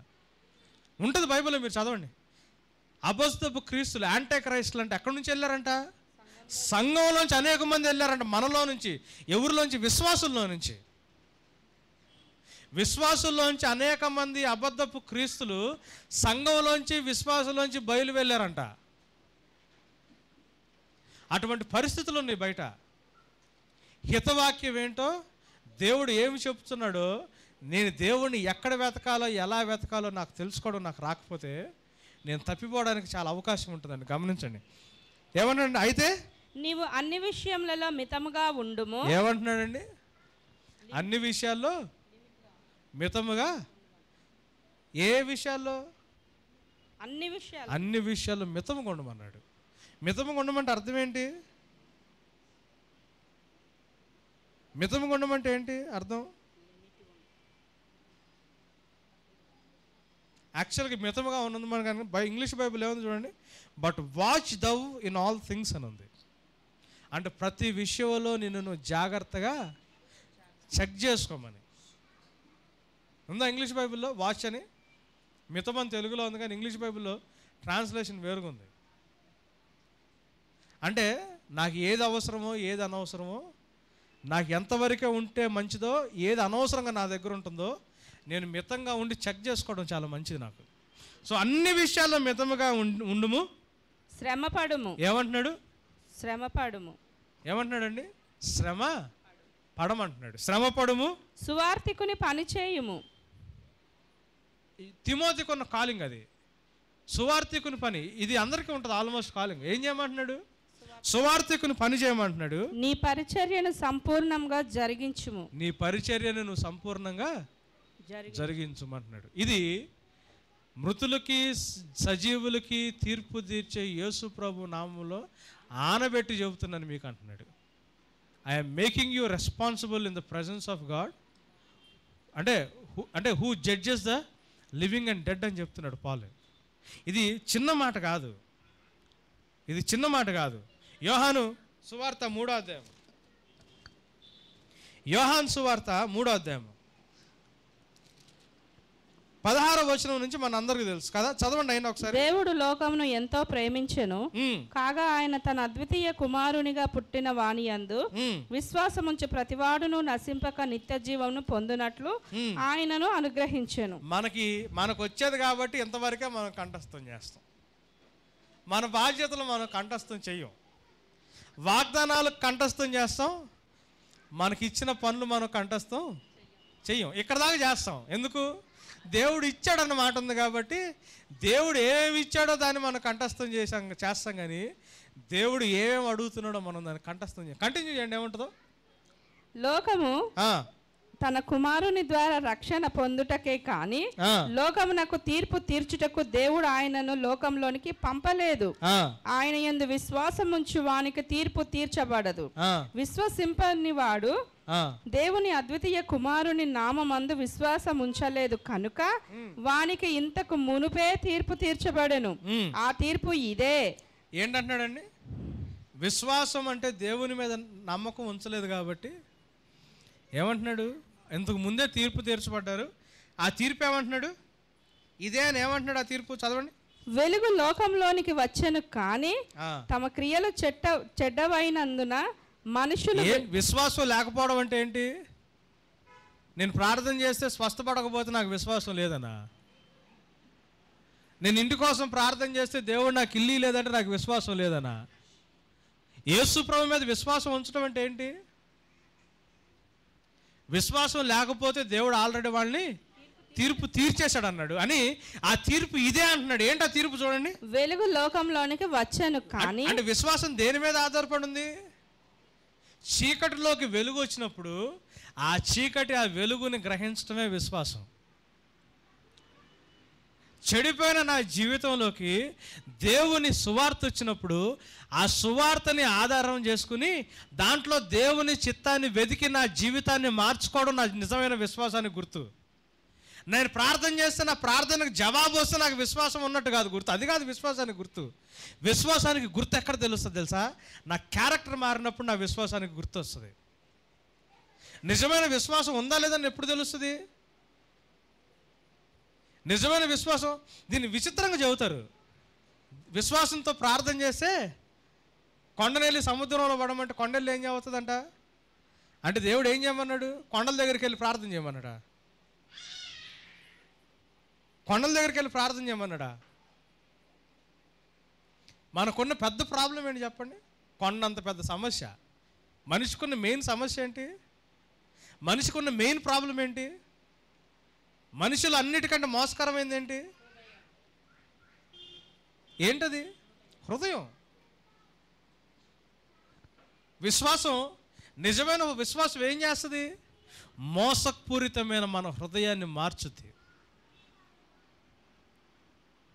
మోసపూరితమైన మన మనసుల్ని మార్చుద్ది. కొండనెళ్ళి సముద్రంలో పడమంటే మన ఈ మధ్య విచిత్రమైన బోధ ఒకటి అన్నా. దేవుడు ఎప్పుడైనా సముద్రం బైబిల్లో చెబితేనంట ఇంకా సమస్య వెనక రాకుండా ఉంటానని దేవుడు చెప్పాడంట. సముద్రంలో పడిపోమంటే ఆ సమస్య మీ దగ్గరకు రాకూడదని అన్నాడంట. మీకు విశ్వాసం లేదు అందుకే మీకు ఆ సమస్య మళ్ళీ మళ్ళీ వస్తుంది అన్నాడు. ఎందుకు తిప్పాడు? 40 సంవత్సరాలు ఒకే ప్లేస్లో రౌండ్లు. దేవుడు విశ్వాసం లేదు. విశ్వాసం లేదంటే దేని బట్టి విశ్వాసం లేదు? ఎందుకు విశ్వాసం లేదని ఎందుకు ఎక్కడ తెలిసింది? అబ్రహాం విశ్వాసం ఎప్పుడు తెలిసింది? ఆయనకున్న ఒకే ఒక ఆధారం దేవుడు ఇవ్వమంటే ఇచ్చడానికి రెడీ అయినప్పుడు అబ్రహాం విశ్వాసం తెలిసింది. అబ్రహాం ఆధారాన్ని పొందుకున్నప్పుడు కదా దేవుడికి విశ్వాసం తెలిసింది. ఆ ఆధారాన్ని దేవుడు ఉన్నాడని నమ్మకంతో ఉన్నదాన్ని కోల్పోవడానికి ఇష్టపడినప్పుడు విశ్వాసం తెలిసింది. ఎక్కడ తెలుస్తుంది విశ్వాసం? ఆయన యందు విశ్వసించిన వాళ్ళు నశించక నిత్య జీవితానికి వెళ్తారు. ఆయన యందు విశ్వసించిన వాళ్ళు యేసు ప్రభుని ఆయన యందు నమ్మిక ఉంచలేదు కాబట్టి వాళ్ళు ఆల్రెడీ తీర్పు తీర్చబడ్డారు అన్నాడు. ఆ తీర్పు ఇదే అన్నాడు. ఏంటి ఆ తీర్పు? వెలుగు లోకంలోకి వచ్చును కానీ తమ క్రియలు చెడ్డవైనందున మనుషులు వెలుగును ప్రేమింపక చీకటినే ప్రేమించిరి. ఇప్పుడు విశ్వాసం లేనోడికి విశ్వాసం ఉన్నవాడికి తేడా ఏంటి చెప్పండి? విశ్వాసం లేనోడు ప్రార్థన చేస్తే కార్యాలు జరగవు, విశ్వాసం ఉన్నోడు ప్రార్థన చేస్తే కార్యాలు జరుగుతాయి అనేది కాన్సెప్ట్ కరెక్ట్ కాదు. తీర్పు ఏంటి? వెలుగు లోకానికి వచ్చింది, వాళ్ళకున్న చీకటిని బట్టి వాళ్ళ వెలుగుని గుర్తించలేక అంటే అర్థం ఏంటి? సో విశ్వాసం ఉన్నోడికి విశ్వాసం లేనోడు తేడా ఏంటి చెప్పండి? విశ్వాసం లేనోడు సత్యము వాడి దగ్గరకు వచ్చినప్పుడు ఆ సత్యాన్ని గ్రహించి సత్యానికి విధేయత చూపించి సత్యాన్ని బట్టి వాడి మనస్తత్వాన్ని మార్చుకోలేనోడు విశ్వాసం లేనోడు. విశ్వాసం ఉన్నోడంటే ఎవరు? వాడు చీకట్లో ఉన్నా, వాడు అసత్యంలో ఉన్నా, సత్యము వాడి దగ్గరకు వచ్చినప్పుడు ఆ సత్యాన్ని గ్రహించి ఆ సత్యంలో దేవుని ఉద్దేశాన్ని వాడు కనిపెట్టి దానికి విధేయత చూపించి సత్యానికి అనుగుణంగా జీవితాన్ని మార్చుకునేవాడు విశ్వాసి. విశ్వాసులకి విశ్వాసం లేని వాళ్ళకి తేడా అది. చర్చికి వచ్చేవాడు విశ్వాసి కాదు. చర్చికి వచ్చినప్పుడు లేదా ప్రార్థనకి వెళ్ళేవాడు, ప్రార్థన చేసేవాడు విశ్వాసి కాదు. దేవుడు అందుకే ప్రభా ప్రభా అని ప్రార్థన చేసినాడు అందరూ పరలోకానికి వెళ్ళరు అన్నాడు. విశ్వాసులు ఎందుకు వెళ్ళాలంటాడు దేవుడు పరలోకానికి? ఎవరు విశ్వాసి? సత్యం మన దగ్గరకు వచ్చినప్పుడు ఆ సత్యంలో దేవుని చిత్తాన్ని వెతికి ఇది సత్యమని నేను గ్రహించి దేవునికి నేను విధేయత చూపించి నా మనసు మారి నేను రూపాంతరం చెందితే నేను విశ్వాసిని. సత్యం నా దగ్గరకు వచ్చినప్పుడు నేను సంఘానికి వెళ్ళినా కానీ ఆ సత్యాన్ని నేను గ్రహించలేక, దేవుని ఉద్దేశాన్ని నేను గ్రహించలేక, సత్యంలో దేవుణ్ణి నేను వెతక్క, నా అవసరాల వరకే నేను వెతుక్కుని నా అవసరాలు బట్టే నేను వాక్యాన్ని సత్యాన్ని నా జీవితంలో నేను అవలంబించుకుని విధేయత లేకుండా నేను జీవిస్తే నేనేమవుతాను? అవిశ్వాసం అవుతాను. ఎప్పుడైతే నేను విశ్వాసం అవుతానో కొండలాంటి నా హృదయం, బండలాంటి నా హృదయం ఏమవుద్ది? వెళ్ళి సముద్రంలో పడిపోద్ది. నిజమైన మార్పు వస్తుంది నాకు యాక్చువల్గా. అంటే నీకు నెలకి 5,000 వస్తాయి, నీకు BMW కారు పర్వతం కాబట్టి BMW కారు సైతం నువ్వు ప్రార్థన చేస్తే దేవుడు ఇస్తాడు, అది విశ్వాసం అని చెబితే బుద్ధి తక్కువతాను. అది బైబిల్లో అన్నిట్లో మితంగా ఉండమన్నాడు దేవుడు. అన్నిట్లో మితంగా ఉండమన్నాడు దేవుడు. ఈ లోకానికి మనం ఏం తీసుకురాలేదు, ఈ లోకంలోంచి మనం ఏమి తీసుకెళ్ళట్లేదు అన్నాడు దేవుడు. ఏంటి అసలు అది? విశ్వాసం అంటే ఏంటి? నువ్వు నిజమైన విశ్వాసవా? నేను నిజమైన విశ్వాసనా? మన విశ్వాసం ఎక్కడ తెలుస్తుందంటే సత్యము నీ దగ్గరికి వచ్చినప్పుడు, వెలుగు నీ దగ్గరికి వచ్చినప్పుడు ఆ సత్యాన్ని గ్రహించడం, ఆ సత్యంలో దేవుణ్ణి వెతకటం, దేవుని చిత్తాన్ని తెలుసుకోవడం, దేవుని చిత్తానికి విధేయత చూపించి నా మనసు నేను మార్చుకుని నేను రూపాంతరం, అప్పుడు నేను విశ్వాసం అవుతా. లేకపోతే నేను విశ్వాసం కాదు. పాపం నుంచి వచ్చే ఆ శిక్ష నుంచి నేను రక్షించబడ్డానేమో కానీ నేను సంపూర్ణమైన విశ్వాసం అయితే నేను కాదు. నా విశ్వాసానికి కర్త దాన్ని కొనసాగించేవాడంటే ఈరోజు దేవుడు నా కంటికి BMW కారు చూపించాడు, రేపు ఖచ్చితంగా కారు తీసుకొచ్చి నాకు ఇంట్లో పార్క్ చేయాలి, అది కాదు విశ్వాసం.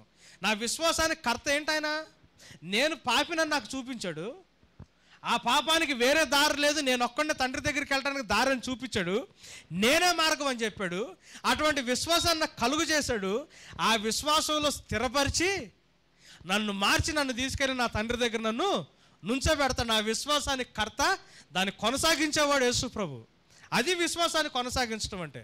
That is what is perfecting of faith అంటే. ఫెయిత్లో పర్ఫెక్షన్ అంటే ఏంటి అంటే విశ్వాసాన్ని సరిచేయడం, పర్ఫెక్షన్లోకి వెళ్ళటం అంటే అర్థం ఏంటి అంటే సత్యాన్ని నిజంగా తెలుసుకుని సత్యాన్ని వెతికి సత్యానికి విధేయుడై నా మనసు మార్చుకోవడం విశ్వాసంలో నాకు వచ్చే పర్ఫెక్షన్. నేను నమ్మిన విశ్వాసాన్ని నేను చివరి దాకా కాపాడుకున్నానని మాట చెప్పాడు పౌలు. ఏంటి విశ్వాసాన్ని కాపాడుకున్నాడైనా? ఏ సత్యాన్ని అయితే నమ్మాడో, ఏ సత్యానికైతే ఆయన విధేయత చూపించాడో చివరి దాకా సత్యానికి ఆయన విధేయత చూపిస్తానే, సత్యం కోసమే చచ్చిపోయాడు. అది విధేయత, విశ్వాసాన్ని కాపాడుకోవడం అంటే. ఏ విశ్వాసంతో నేను యేసు దగ్గరికి వచ్చానో, నా పరిస్థితులు ఎట్లున్నా ఏమున్నా ప్రతి దాంట్లో నేను యేసు ప్రభుని వెతికి యేసు ప్రభు కొరకు నేను విధేయత చూపించి అవసరమైతే ఆ విధేయతలో నేను చచ్చిపోవడం అనేది నా విశ్వాసాన్ని నేను కాపాడుకోవడం. అది విశ్వాసం. స్వకీయ దురాశల చేత ఏడవబడి వాళ్ళకి లాభం కలిగించే బోధకుల్ని పోగేసుకుని దురదజవులు కలవారై హితబోధని విడిచిపెట్టి మనుషులు తప్పిపోతున్నారు. దేవుడు నీ జీవితంలో నా జీవితంలో చేసే ప్రతి కార్యం ఎందుకు చేస్తున్నాడో ఆలోచించండి. నీవు ఉన్న పరిస్థితికి కారణం ఏంటి? దాంట్లో నువ్వు ఎవరిని ఎతకాలా? దేవుడిని ఎతకాలా. దేవుడు నీ పరిస్థితిని మార్చట్లా, దేవుడు నిన్ను మార్చడానికి ప్రయత్నం చేస్తున్నాడు. దేవుడు నీ పరిస్థితులు మార్చడానికి ట్రై చేయట్లేదు. ఆయన నీ పరిస్థితులు మార్చాలంటే దేవుడికి ఒక రోజు పని కూడా పట్టదు. అవునా? ఎండిపోయిన ఎముకలతో ప్రవచించమన్నాడు దేవుడు. యెహెజ్కేలు ప్రవచిస్తే యెహెజ్కేలు ప్రవచనంలో శక్తి ఉందా? దేవుడిలో శక్తి ఉందా? ఎవరిలో ఉంది శక్తి? దేవుడిలో ఉంది శక్తి. ఎండిన ఎముకల్ని కొన్ని గంటల్లో ఏం చేశాడు దేవుడు? జీవము గల సైన్యంగా చేశాడు. నా పరిస్థితులు మార్చడం దేవుడికి కష్టమా? దేవుడికి నీ పరిస్థితులకు మార్చడం కష్టం కాదు. God is not trying to change your situation. ఈ సిచ్యువేషన్ దేవుడు మార్చడానికి ట్రై చేయట్లేదు. మనం ప్రార్థన దేనికి చేస్తాం తెలుసా? దేవుడు మన పరిస్థితి మార్చాలని ప్రార్థన చేస్తాం. కానీ దేవుడు ప్రార్థన చేసినప్పుడు ఏం ఆలోచిస్తాడు తెలుసా? నువ్వు మారుతావని దేవుడు ఆలోచిస్తాడు. దేవుడు నీ పరిస్థితి చేంజ్ చేయట్లా, దేవుడు నిన్ను చేంజ్ చేస్తున్నాడు. దేవుడు ఫరోను చేంజ్ చేయడానికి ట్రై చేయలా, దేవుడు ఇజ్రాయేలీలను చేంజ్ చేయడానికి ట్రై చేశాడు. దేవుడు సముద్రం యొక్క ఉనికిని మార్చడానికి ట్రై చేయలా, ఇజ్రాయేలీలను మార్చడానికి ట్రై చేశాడు. చేదు నీళ్ళని మధురంగా దేవుడు చేశాడు. కానీ ప్రపంచంలో నీళ్ళన్నిటిని మారుస్తాడని కాదు దేవుడు ఉద్దేశం. దేవుడు ఏం చేయడానికి ట్రై చేస్తున్నాడు? దేన్ని చేంజ్ చేయడానికి ట్రై చేస్తున్నాడు? మనుషులను చేంజ్ చేయడానికి ట్రై చేస్తున్నాడు. పరిస్థితులను మార్చట్లా దేవుడు. పరిస్థితులు మార్చాలి అనుకుంటే, నువ్వున్న పరిస్థితిని, నువ్వున్న స్థితిని మార్చాలనుకుంటే దేవుడికి ఎంతసేపు పడుతుంది? భూమి ఆకాశాలు నోటి మాటతో సృష్టించిన దేవుడికి నా పరిస్థితి మార్చాలంటే ఎంతసేపు? దేవుడికి ఎంత లెక్క బ్రదర్ నా పరిస్థితి? దేవుడు తలుచుకుంటే మార్చొచ్చు కదా, ఎందుకు మార్చట్లేదని దేవుడిని కోసం. దేవుడు నీ పరిస్థితులు నా పరిస్థితులు మార్చట్లా. ఈ లోకంలో ఉన్న పరిస్థితులను దేవుడు మార్చడానికి రాలా, నిన్ను నన్ను మార్చి ఈ లోకంలో నుంచి బయటకు తీసుకెళ్ళడానికి వచ్చాడు. గమనించండి, లోకంలో ఉన్న పరిస్థితులను మార్చి నిన్ను సెట్ చేయడానికి రాలా దేవుడు, నిన్ను మార్చి ఈ లోకంలో నుంచి తీసుకెళ్ళడానికి వచ్చాడు నిన్ను బయటికి.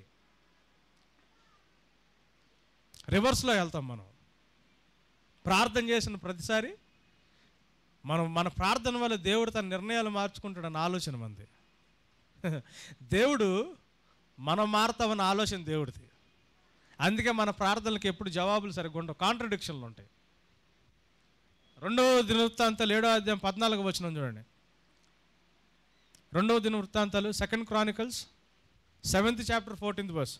2వ దినవృత్తాంతాలు నేను ముగిచేస్తున్నాను. 2వ దినవృత్తాంతాలు 7వ అధ్యాయం. నా పేరు పెట్టబడిన నా జనులు తమ్మును ఆగండి. ఎవరితో మాట్లాడుతున్నాడు? నా పేరు పెట్టబడిన నా జనులు తమ్మును తాము తగ్గించుకొని ప్రార్థన చేసి. ప్రార్థన చేయడానికి ముందు ఏం చేయాలా? తగ్గించుకోవాలా. తగ్గించుకోవడం అంటే అర్థం ఎప్పుడు తగ్గించుకోవాల్సి వస్తుంది? నా గురించి నేను ఎక్కువ ఫీల్ అయినప్పుడు నన్ను నేను తగ్గించుకోవాల్సి వస్తుంది. అంతేనా? తగ్గించుకోండి అన్నాడంటే దేవుడు, అంటే అర్థం ఏంటి? నీ గురించి నువ్వు కొంచెం ఎక్కువగా ఫీల్ అవుతున్నావని. అని ఎవరితో అంటున్నాడు? నా పేరు పెట్టి పిలవబడిన నా జనులు అందరితో అంటున్నాడు దేవుడు. తమను తాము తగ్గించుకుని అంటే అదే కదా, వాళ్ళు they became vain in their imaginations అన్నాడు కదా. వాదముల యందు ఏమయ్యారంటే వాళ్ళు వ్యర్థులయ్యారు. వాళ్ళకి తెలిసిందే జ్ఞానం అనుకున్నారు, వాళ్ళకి తెలిసిందే సత్యం అనుకున్నారు, వాళ్ళకి తెలుసు అనుకున్నారు అన్నీ. సో నీ గురించి నువ్వు కొంచెం ఎక్కువ ఆలోచించుకుంటున్నావు బాబు. నువ్వు నా పేరు పెట్టి పిలువబడుతున్నావు, బాగానే ఉంది. కానీ అంటే మీతో అంటలేదు కానీ నాతో అంటున్నాడు దేవుడు. నా పేరు పెట్టి పిలువబడుతున్నావు, బాగానే ఉంది, సేవకుడు బాగానే ఉంది, ప్రార్థన చేసే ముందు ఏమంటున్నాడు? తగ్గించుకో అంటున్నాడు. దేవుని బుద్ధిహీనత మనిషి జ్ఞానం కంటే జ్ఞానం కలదే అని ఉంది బైబిల్లో. God's foolishness is greater than man's wisdom అని ఉంది. వెర్రివారిని, బలహీనుల్ని, నీచుల్ని, ఎన్నికలేని వాళ్ళని, తృణీకరించబడిన వాళ్ళని దేవుడు ఏర్పరుచుకున్నాడు. మనకి ఎప్పుడు కూడా బుద్ధి పనిచేయదు మనకి. గమనించండి. ఒకవేళ టంటనే నన్ను క్షమించండి, కానీ క్రైస్తవుల్ని దేవుడు సెలెక్ట్ చేసుకున్నప్పుడే మనకు బుద్ధి లేదనే దేవుడు సెలెక్ట్ చేసుకున్నాడు. మనకు బుద్ధి ఉందని దేవుడు సెలెక్ట్ చేసుకోవాలా. నాకు బలం లేదని దేవుడు సెలెక్ట్ చేసుకున్నాడు, బలం ఉందని దేవుడు నన్ను సెలెక్ట్ చేసుకోవాలా. సో నాకు ఎప్పుడు బుద్ధి పని చేస్తాను నేను ఎప్పుడన్నా అనుకుంటే నేనేం చేసినట్టు? పొరపాటు పడినట్టే. నాకు జ్ఞానం ఉంది, నాకు బుద్ధి పని చేస్తుందని నేను సేవకుండా కదా నాకు జ్ఞానం ఉంది, నేను బుద్ధి పని చేస్తుందంటే నా సెలక్షన్ నాకు బుద్ధి లేదని జరిగింది. బేసికల్గా నేను బలహీనుండని నాకు జరిగింది, నాకు సెలక్షన్. సో దేవుడు లెక్క ప్రకారం నాకు ఎప్పుడు బుద్ధి ఉండదనే. అందుకే దేవుడు ఏమంటున్నాడంటే నా పేరు పెట్టుబట్టి నేను పిలిచాను కాబట్టి ముందు ఏమంటున్నాడు, తగ్గించుకోమంటున్నాడు. తగ్గించుకున్న తర్వాత ప్రార్థన చేయమంటున్నాడు. ప్రార్థన చేసి నన్ను వెతకి, ప్రార్థన చేసి ఏం చేయాలి, దేవుని వెతకాలి. వాగ్దానాలు గుర్తు చేయాలి దేవుడికి. ప్రార్థన చేసి ఏం చేయాలి, దేవుడికి అబ్రహాంకి ఇస్తానని చెప్పావు ప్రభా, చెప్పినట్టే ఇచ్చావు, ఇస్సాకి ఇచ్చావు, యాకోబుకి ఇచ్చావు. నేను కూడా విశ్వాసాన్ని బట్టి అబ్రహాం కుమారుడు నాకు కూడా ఈ ప్రభా. బైబిల్ ఉన్న వాగ్దానాలన్నీ తీసి చదువుతారు. 1001 వాగ్దానాలు ఈ మధ్యలో ఒక పుస్తకం చదివా.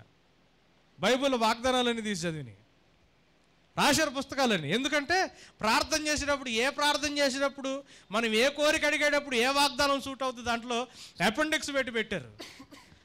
ప్రార్థన చేసి దేవుడికి వాగ్దానాలు గుర్తు చేయమన్నాడా? ప్రార్థన చేసి నా పరిస్థితులు చెప్పమన్నాడు దేవుడికి.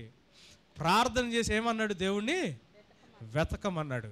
ప్రార్థన చేసి వెతకమంటే ప్రార్థన చేసినప్పుడు దేవుడు నీ దగ్గరికి, నా దగ్గరికి ఏం పంపిస్తాడు, సత్యాన్ని పంపిస్తాడు, వెలుగును పంపిస్తాడు. ఆ సత్యములో దేవుడు నీతో నాతో ఏం మాట్లాడుతుండో గ్రహించి మనం దేవుడిని ఏం చేయాలా, వెతకాలా. ప్రార్థనలో దేవుడిని ఏం చేయాలా, తెలుగులో వెతకటం అని ఉంటుంది, కానీ ఇంగ్లీష్లో ఏముంది చూడండి, సీక్ హిస్ ఫేస్ అని ఉంది. దేన్ని వెతకమన్నాడు, సీక్ హిస్ హ్యాండ్ అన్నాడు, సీక్ హిస్ ఫేస్ అన్నాడు ప్రార్థనలో. ఇంగ్లీష్ బైబిల్లో సీక్ హిస్ అంటే ఆయన్ని వెతకాల. ఆయన ఎట్లా మనకు సహాయం చేస్తాడన్న దాన్ని వెతకడం కాదు. కొంతమంది చెబుతారు దేవుడికి ఏం చేయాలో కూడా చెప్పేస్తారు. నిన్న ప్రార్థనలు కొన్నట్ల, ప్రభా ఇది ఆడికి చేత కాదు కాబట్టి, ఇది మీరు సమర్థులు కాబట్టి ఈ విధంగా చేయండి ప్రభా అని ప్రార్థన చేస్తారు కొంతమంది. వాడు అట్ట అనుకుంటున్నాడు కాబట్టి, నాకు ఇట్ట అనిపించింది కాబట్టి నువ్వు అట్ట అంటే మన ఆలోచనలు కరెక్ట్, మనం దేవుడికి సజెషన్ ఇస్తున్నాం, కౌన్సిల్ చేస్తున్నాం దేవుడికి. మనం బేసికల్గా మన ప్రార్థనలో ఉపవాసం ఉండి మనం ప్రార్థన చేసి మనం చేసే ఫైటింగ్ అంతా ఏంటంటే దేవుడికి చెప్పడం మొదలు పెడతాం మనం. అక్కడ ప్రాబ్లం వస్తుంది. 40 రోజులు కాదు, 140 రోజులు ఉపవాసం ఉన్న ప్రార్థనకు జవాబు రాదు.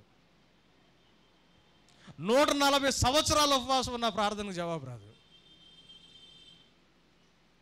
ప్రార్థనలో ఏం చేయాలా, we need to seek his face, not his hand. ఆయన చేతి నుంచి వచ్చేదాన్ని కాదు మనం వెతకాల్సింది, ఆయన సన్నిధిని, ఆయన చిత్తాన్ని వెతకాల. We need to seek his face. తగ్గించుకోవాలా, తగ్గించుకున్న తర్వాత ప్రార్థన చేయాలా, ప్రార్థన చేయాల్సిన తర్వాత దేవుణ్ణి వెతకాలా. వెతికిన తర్వాత ఏం చేయాలా, తమ చెడు మార్గంలను విడిచి, ఇది ప్రార్థన ప్రాసెస్. వెతికేం చేయాలా, చెడు మార్గంలను విడిచిపెట్టాలి, చెడు మార్గాల్ని విడిచిపెట్టాల. అంటే ప్రార్థన చేసేటప్పుడు మనం దేవుడు ఆలోచన మార్చుకోవడానికి ప్రార్థన చేయమంటున్నాడా, ప్రార్థన చేసేటప్పుడు దేవుడు నీలో చేంజ్ రావాలని ఎక్స్పెక్ట్ చేస్తున్నాడా? విడిచిన ఎడలా అన్నాడు, దెన్ ఐ విల్ చూడండి చదవండి, విడిచిన ఎడలా ఆకాశం నుండి నేను వారి ప్రార్థన విని. ఇది జరగకపోతే ఆకాశం నుంచి దేవుడు ప్రార్థన వింటాడా? విండు. మనం ఎంత వాక్యం ఎత్తిపెట్టి ప్రార్థన చేసిన దేవుడు ప్రార్థన వింటాడా? విండు. ఇంగ్లీష్లో దెన్ అని ఉంటుంది. దెన్ అంటే పైన ఉన్న కండిషన్ ఫుల్ఫిల్ అయితేనే, లేకపోతే జరగదు. ఆకాశం నుంచి నేను వారి ప్రార్థన విని వారి పాపమును క్షమించి, పేరు పెట్టి పిలువబడి నా వాడి పాపాన్ని క్షమిస్తానన్నాడు దేవుడు. ప్రార్థన చేస్తే ఏం జరగాల, నేను మారాలా, నా పాపానికి క్షమాపణ రావాలా. అంతేగాని దేవుడికి వాగ్దానాన్ని గుర్తు చేయడం జరగకూడదు. వాగ్దానాన్ని గుర్తు చేయడం తప్పు కాదు, కానీ నేను మారి నా పాపంలోకి నేను క్షమాపణ పొందకపోతే అసలు ఆ ప్రార్థనకి జవాబే నేను విని వాళ్ళ పాపములు క్షమించి వారి స్వస్థపరచుదును. దేశాన్ని ఏం చేస్తారంట, భారతదేశమా యేసుకని భారతదేశాన్ని కాపాడండి అని ప్రార్థనలు చేస్తుంటాం. కానీ భారతదేశం కాపాడబడాలంటే ఏం చేయాలా, క్రైస్తవ సంఘాలు, క్రైస్తవ కుటుంబాలు తమను తాను తగ్గించుకుని ప్రార్థన చేసి దేవుణ్ణి వెతికి మన చెడు మార్గాలు మనం విడిచి అప్పుడు దేవుడు మన పాపాలు క్షమిస్తే భారతదేశానికి రక్షణ వస్తుంది. రన్ ఫర్ జీసస్ అని స్లోగన్లు వేసుకుని, జెండాలు పట్టుకుని, క్యాప్లు వేసుకుని రోడ్ల మీద షో చేస్తే వచ్చుదా?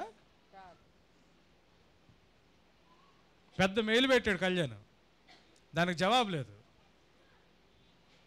క్రిస్మస్ పండుగలు చేసి ఇంటి ముందు స్టార్ కడితే వచ్చుదా? రాదు. నా కారు, నాకు ఇల్లు దేవుడు అనుగ్రహిస్తే, నా క్లాస్లో ఫస్ట్ వస్తే భారతదేశం మారుద్దా? నాకు ప్రమోషన్ వస్తే భారతదేశం మారుద్దా? మన సేవ నిజంగా జరగాలి అంటే సేవ చేసేవాళ్ళు ఏముండాలా? మార్పు ఉండాలా. సంఘం నిజంగా సేవ చేయాలంటే సంఘంలో ఏముండాలా? మార్పు ఉండాలా. నీ ప్రార్థనకి జవాబు అంటే ఏంటి తెలుసా? మన ప్రార్థన కరెక్ట్ ప్రార్థన కాదనేది ఏంటి తెలుసా? మనం ప్రార్థన చేసిన ప్రతిసారి మనలో మార్పు రావాలా. నా ప్రార్థన నాలో మార్పు తీసుకురాకపోతే నా ప్రార్థన కరెక్ట్ అయిన ప్రార్థన కాదు. నా ప్రార్థన నాలో ఏదో ఒక తప్పును కరెక్ట్ చేయకపోతే నేను ప్రార్థన సరిగ్గా చేయట్లేదని. గ్లోబల్ డే ఆఫ్ ప్రేయర్లో ఏమవ్వాలా? భారతదేశం కోసం కదా మనం ప్రార్థన చేయాల్సింది. భారతదేశం తప్పుడు స్థితిలో ఉందని భారతదేశానికి తెలుసు. తెలియకపోతే రోజుకు 4 కోట్లు 5 కోట్లు తిరుపతి హుండీలో కానుకలు పడవు. పాప భీతి మీద పాపం చేస్తున్నాం అన్న ఫీలింగ్ భారతదేశానికి లేకపోతే ఒక్క గుడిలోనే 4-5 కోట్ల రూపాయలు ఎవడు తీసుకెళ్ళి పుణ్యం కోసం వేయడు. ఎంతమంది బాబాలు, ఎంతమంది ఆశ్రమాలు, ఇన్ని రకాలుగా భారతదేశంలో జనాల్లో మోసం జరగదు.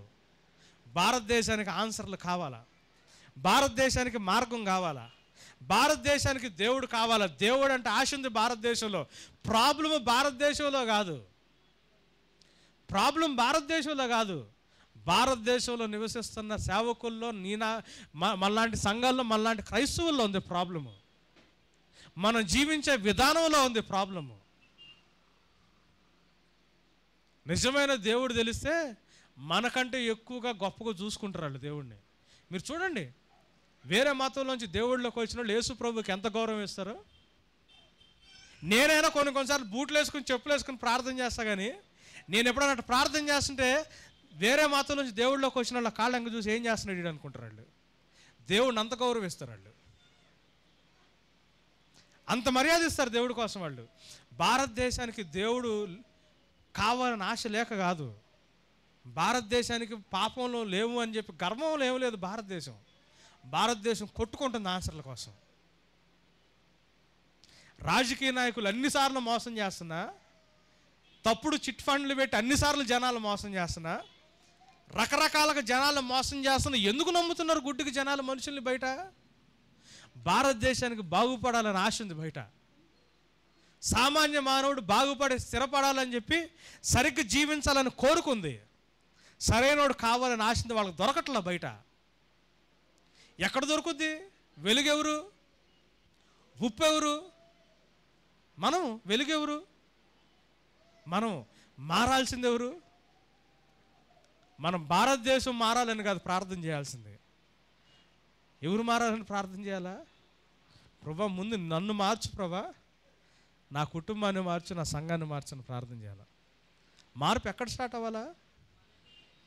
ఇక్కడ స్టార్ట్ అవ్వాలి. నాలో లోక మర్యాదలను అనుసరించక సంపూర్ణము ఉత్తమ అనుకూలమైన దేవుని చిత్తాన్ని వెతికి పరీక్షించి మనసు మారి రూపాంతరము చెందండి అంటున్నాడు దేవుడు. భారతదేశానికి ఆన్సర్స్ కావాలండి. భారతదేశం దేవుడి కోసం వెతుకుతుంది. దేవుడిని అని చెప్పుకుని చిన్న చిన్న మహిమలు చేసే ప్రతి ఒక్కడు అమ్మడు పరిగెత్తుతున్నారు భారతీయులు. వాళ్ళ వెనకాల పరిగెత్తి సంఘంలోకి రాలేకపోవడానికి కారణం ఏంటి? యేసు ప్రభు చేతకాక, సంఘస్థులకు చేతకాక.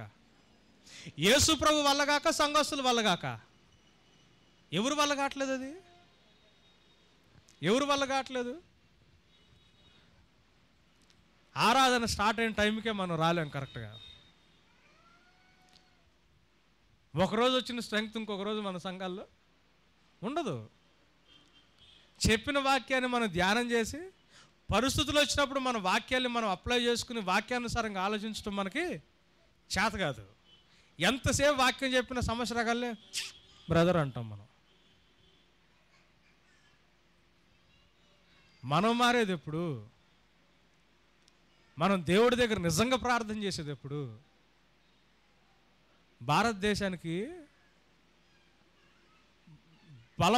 బలమైన ప్రార్థన యోధులు కాదు కావాల్సింది, పగిలిన హృదయంతో దేవుని పాదాల దగ్గర కూర్చుని విరిగిన మనసుతో ఏడ్చి ప్రభా నన్ను మార్చు అని ప్రార్థన చేసేవాళ్ళు కావాలా. భారతదేశం మారాలి అంటే దినకరణ లాంటి వాళ్ళు 100 మంది ఉంటాం కాదు కావాల్సింది. అద్భుతాలు చేసేవాళ్ళు గొప్ప గొప్ప దైవజనులు కాదు కావాల్సింది. భారతదేశం మారాలి అంటే హృదయం పగిలి ప్రభా నేను పాపిని, నాకు అర్హత లేదు, నన్ను మార్చు ప్రభా అని హృదయం పగిలి దేవుని పాదాల దగ్గర ఏడ్చే సామాన్యమైన మారు మనసు కలిగిన వాళ్ళు కావాలా. ప్రార్థన ఫార్మాట్ వాళ్ళకి వచ్చినా రాకపోయినా, ప్రార్థించే పద్ధతి వాళ్ళకి తెలిసినా తెలియకపోయినా, పగిలిన హృదయంతో నేను పాపిని ప్రభా నన్ను సరిచేసి నన్ను వాడుకోమని దేవుని పాదాల దగ్గర ఏడ్చేవాళ్ళు కావాలా. వీళ్ళుంటే భారతదేశం మారుతుంది. మనం పెద్ద మినిస్ట్రీ చేసి దేశాన్ని మార్చలేం. పగిలిన హృదయంతో విరిగిన మనసుతో దేవుని పాదాల దగ్గర కూర్చుని మన తప్పులు ఒప్పుకుంటే భారతదేశాన్ని మార్చగలం. హల్లెలూయా.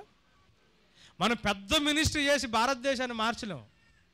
హీలింగ్ గిఫ్ట్ తీసుకొచ్చి లక్షల మందిని హీల్ చేసేసో, పెద్ద పెద్ద మిరకల్స్ చేసో, గొప్ప గొప్ప పనులు చేసి భారతదేశాన్ని మనం మార్చలేం. కానీ నా తప్పుని నేను యథార్థంగా ఒప్పుకుని విరిగిన హృదయంతో నేను దేవుని పాదాల దగ్గర కూర్చుని ప్రభా నన్ను మార్చు, నన్ను యథార్థంగా నన్ను చేయి ప్రభా, నేను ఎప్పుడైతే ఏడవటం మొదలు పెడతానో వాళ్ళు మార్చగలుగుతారు భారతదేశాన్ని. ఎంతమందికి మన దేశం రక్షించబడాలన్న ఆలోచన ఉంది? ఎంతమందికి ఉంది ఆలోచన? ఎంతమందికి ఉంది ఆలోచన? నీ పరిస్థితులు మార్చడానికి కాదు నువ్వు ప్రార్థన చేయాల్సింది, నేను ప్రార్థన దేవుడు నువ్వు ఎన్ని సంవత్సరాల పాటు నీ పరిస్థితిని మార్చడు, నిన్ను మారుస్తాడు. దేవుడు నిన్ను మారుస్తాడు, నన్ను మారుస్తాడు. మనం మారాలా. మనం మారితే మన పరిస్థితిని మనం చూసే విధానమే వేరుగా ఉంటుంది. కళ్ళు మూసుకుందామా? విజయ్ వస్తానా? ప్రార్థనలోకి వెళ్దామా? దేశానికి గొప్ప గొప్ప దైవజనులు కాదు కావాల్సింది.